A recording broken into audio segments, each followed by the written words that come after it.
labourers in the vineyard, and you can find it in your Bible in Matthew 20, verses 1 to 15. Jesus told this story. There was a man who owned land, and he went out early in the morning looking for people to work on his vineyard. He told them that he would pay them a denarius for the day's work and sent them into the vineyard. A denarius is how much you would normally get paid for a day's work. Then, about 9 o'clock in the morning, he went out into the marketplace and found other people stood there doing nothing.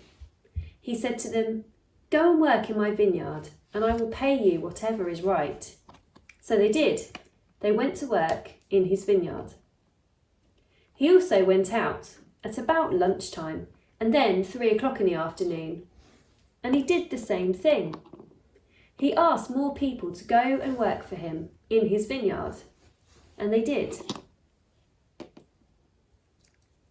Then, about 5 o'clock in the evening, he went out again and saw more people standing around not doing anything.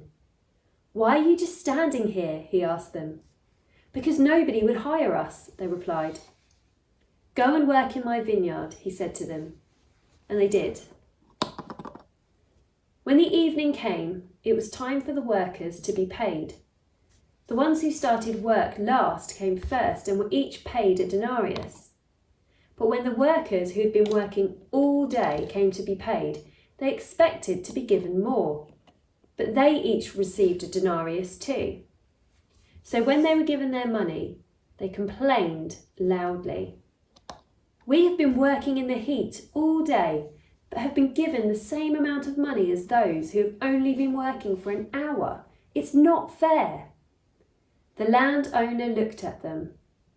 "I'm not being unfair to you," he said. "Didn't you offer to work for a denarius? I want to give the same amount of money to you as those who have worked for less time. Can't I decide what I do with my own money? Or are you envious of how generous I am? The last will be first, and the first will be last."